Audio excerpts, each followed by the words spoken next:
Hai, halo. Assalamualaikum warahmatullahi wabarakatuh. Bagaimana nih kabarnya semuanya? Semoga dalam keadaan baik-baik saja ya. Perkenalkan, nama aku Anidia Prasasti, biasa dipanggil Anin. Aku dari mahasiswa semester 4, Prodi Pariwisata, Fakultas Ilmu Administrasi, Universitas Brawijaya. Pada kesempatan kali ini, aku akan menjelaskan mengenai dampak otomasi pada industri pariwisata dan perhotelan. Nah, aku melakukan ini untuk melaksanakan tugas Sistem Informasi dan Komunikasi Pariwisata yang diampu oleh dosen Bapak Muhammad Roshihan SIP MHUM. Jadi jangan lupa simak video ini ya. Jadi gini, di era revolusi industri 4.0 saat ini semakin canggih dan maju perkembangan teknologi. Salah satunya adalah teknologi otomasi. Teknologi otomasi ini mencakup robot, industri dan sosial, kecerdasan buatan, internet, pengenalan wajah, teknologi, dan lain sebagainya yang digunakan untuk produksi dan pengiriman barang dan jasa. Walaupun saat ini teknologi otomasi dapat membantu setengah bahkan keseluruhan operasional, namun tidak bisa diandalkan begitu saja karena masih ada beberapa peran manusia yang dibutuhkan. Oleh karena itu, tugas manusia saat ini adalah terus berkembang dan terus mengupgradekan diri dan mempelajari teknologi agar tidak tergerus oleh zaman. Dalam video ini akan dibahas lebih lanjut mengenai keterampilan apa saja sih yang dibutuhkan oleh karyawan, serta membuat skema beberapa implikasi otomasi pada ranah industri ranah pariwisata dan perhotelan. Jadi jangan lupa ya simak videonya. Jadi bisa dikatakan bahwa dampak otomasi pada pekerjaan di bidang pariwisata dan perhotelan tidak semudah bidang lainnya. Alasannya karena satu, industri pariwisata ini sangat heterogen. Proses layanan dan operasionalnya berbeda, jadi tidak bisa disamaratakan. Kedua, memiliki banyak tingkatan otomasi. Ketiga, banyak layanan pariwisata yang membutuhkan kecerdasan emosional dan empati, seperti customer service, agen penjualan, itu membutuhkan kecerdasan emosional kan. Otomasi memiliki efek substitusi pada pekerjaan karena bisa menggantikan pekerjaan manusia. Dampak pada pekerjaan pariwisata bergantung kepada keseimbangan antara dua efek antara pekerjaan manusia dan teknologi. Pemanfaatan teknologi pada industri pariwisata memberikan dampak sebagai berikut. 1. Jumlah pekerja yang meningkat, pendapatan yang meningkat, lapangan pekerjaan, peningkatan pendapatan, efisiensi operasional, dan masih banyak lagi. Pemanfaatan teknologi pada industri pariwisata diperkirakan pada tahun 2030 akan didominasi oleh teknologi otomasi. Namun pekerjaan yang masih ada untuk manusia ini masih ada, tapi akan bersurut seperti cleaning service, resepsionis, agen penjualan, juru masak, pelayanan kamar, jasa pelayanan makanan dan minuman, kasir, akuntan, supir, penjaga kebun, dan pekerjaan yang membutuhkan praktikal. Jadi belum bisa diserahkan fungsinya keseluruhannya terhadap teknologi gitu. Pada saat yang sama, pekerjaan juga akan berubah sifatnya. Pekerjaan saat ini harus bisa menguasai teknologi dan memanfaatkan teknologi seperti spesialis penjualan yang perlu memperbarui informasi di chatbot, memodifikasi blognya, tautan antara blognya, aturan artificial intelligence-nya. Nah, untuk seorang koki juga perlu merencanakan menu masakannya dan dimasukkan ke dalam sistem informasi. Jadi, semua pekerjaan juga perlu mengupgrade nih ke dalam sistem informasi. Resepsionis juga harus memanfaatkan aplikasi untuk menerima pesanan yang ada. Tuh.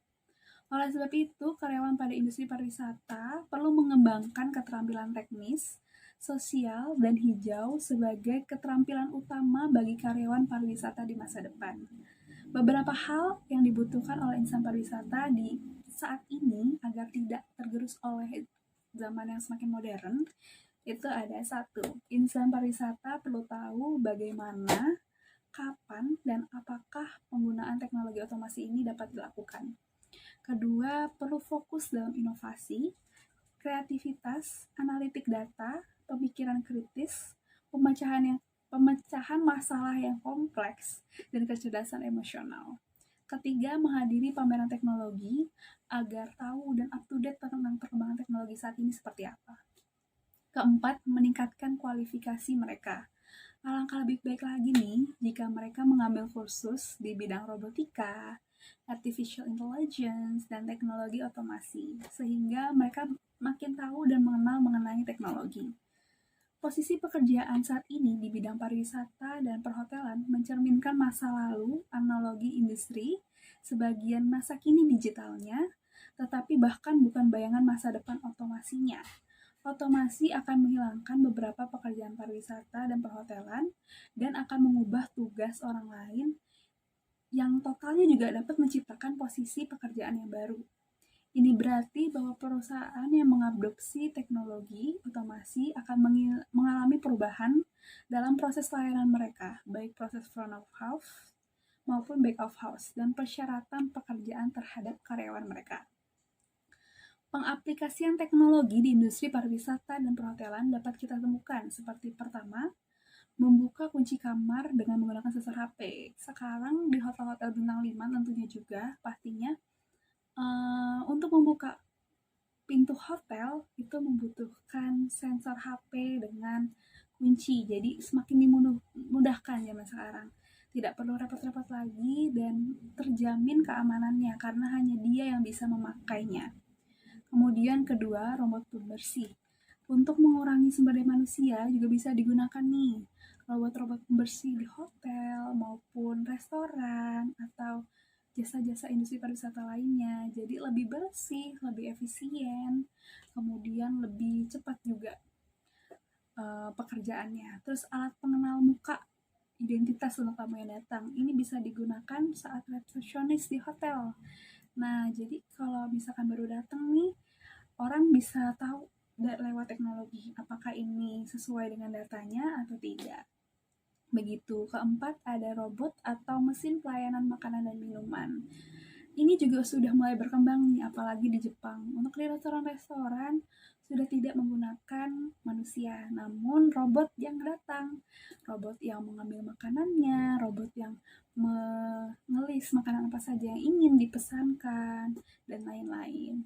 Kelima, menu virtual. Apalagi nih di saat pandemi seperti ini, semua restoran bahkan menyediakan menu virtual. Jadi tinggal kita scan lewat barcode dan kemudian nanti menunya tampil di HP. Jadi tidak perlu lagi mengeprint buku manual gitu. Keenam, ada aplikasi pemesanan makanan. Sekarang lebih mudah karena untuk memesan makanan hanya tinggal duduk, HP, internet, dan kamu bisa memesan apa saja.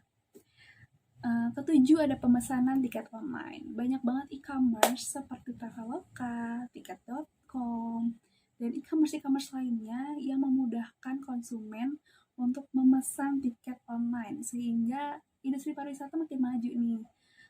Makin mudah, makin efisien, juga makin banyak juga penjualannya. Kedelapan, ada mesin pencarian informasi. Jadi biasanya nih ada di setiap gedung ataupun hotel ataupun yang lainnya itu pasti ada mesin pencarian informasi. Jadi tidak perlu menggunakan customer service lagi. Jadi tinggal ketik di mesin pencarian apa saja yang dibutuhkan, apa yang ingin ditanyakan, tinggal ketik dan nanti ada jawabannya gitu. Kesembilan, ada digital assistant. Ini menggunakan layanan dari Google juga bisa. Jadi untuk melakukan sesuatu tidak perlu susah. Kalau ada inginan ditanyakan, tinggal ditanyakan kepada Google Assistant. Jadi lebih mudah dan lebih efisien juga untuk membantu konsumen yang datang atau klien yang datang.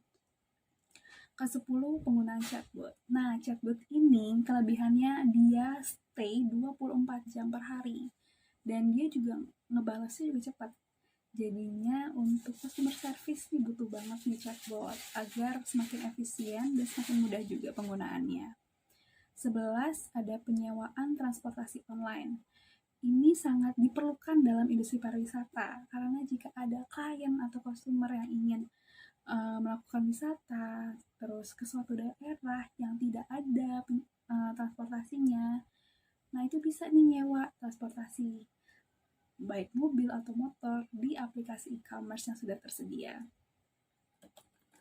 Selain itu, saat ini hasil penelitian mengenai industri pariwisata sudah bisa kita temukan di internet juga. Jadi jurnalnya banyak nih, mengenai robot juga ada, industri pariwisata Indonesia ada, produk-produk pariwisata ada, dan penelitiannya ini biasanya bisa skala nasional maupun tingkat internasional. Dan untuk sampai tingkat internasional itu juga butuh kualifikasi, jadi nggak semudah itu untuk jadi jurnal internasional kayak dari Scopus dan lain-lain. Jadi sudah ada syarat-syaratnya nih, jadi tidak sembarangan. Jadi mau mahasiswa maupun peneliti bisa mengakses jurnal pariwisata yang benar dan sesuai di internet begitu. Pada video ini juga aku akan menjelaskan mengenai skema dampak dari pemanfaatan teknologi Raisa dalam industri pariwisata. Jadi pemanfaatan teknologi Raisa ini merupakan teknologi yang sangat lagi in nih, dan dia itu membantu rakyat Indonesia, petani, insan pariwisata, dan lain sebagainya. Nah, sebelum itu aku mau menjelaskan tentang perusahaan pariwisata nih. Perusahaan pariwisata ini memiliki banyak nilai, salah satunya banyak nih, ada pemasaran, sistem operasi, fasilitas, desain, manajemen, human resource management, manajemen finansial, manajemen rantai persediaan. Dari semua nilai itu kemudian berkompetisi dengan perusahaan lainnya untuk memberikan kualitas terbaik kepada konsumen. Nah, dari dampak teknologi Raisa terhadap industri pariwisata dan perhotelan itu dapat membantu merencanakan dan menjadwalkan operasi pariwisata. Di sini juga dapat membantu keefisienan sistem sehingga konsumer atau klien tidak ribet untuk melakukan perencanaan atau pemesan dan lain sebagainya karena sudah dibantu oleh Raisa. Nah, selain itu, Raisa juga membantu dalam manajemen sumber daya manusia pada industri pariwisata karena menyimpan tenaga karyawan yang ada. Karena teknologi membantu 24 jam, jadi sumber daya manusia time-nya dikurangi gitu, bisa dibantu oleh teknologi. Kemudian menyelesaikan masalah dalam permasalahan karyawan, seperti laporan studi perkembangan setiap karyawan dan pemecatan dan lain sebagainya. Raisa juga dapat membantu dalam pemasaran. Penjualan dapat dilakukan di mana saja dan kapan saja dengan menggunakan teknologi. Selain itu, sangat mudah untuk melakukan pemasaran produk sehingga dapat dikenal oleh banyak orang dengan memanfaatkan teknologi dan media sosial yang ada, dan tentunya dengan Raisa. Nah, terakhir nih, Raisa juga dapat membantu manajemen finansial. Raisa bekerja 24 jam per hari sehingga konsumen itu bisa datang kapan saja, dan Raisa juga dapat mengelola uang dengan rapi. Itu yang aku dapat sampaikan mengenai Raisa, pemanfaatan Raisa terhadap industri pariwisata, dan tentang review jurnal-jurnal yang sudah diberikan oleh Bapak dosen. Tuh. Sebelumnya terima kasih telah mendengarkan review saya, dan maaf apabila ada salah kata atau perbuatan. Wassalamualaikum warahmatullahi wabarakatuh. See you next vlog. Bye-bye.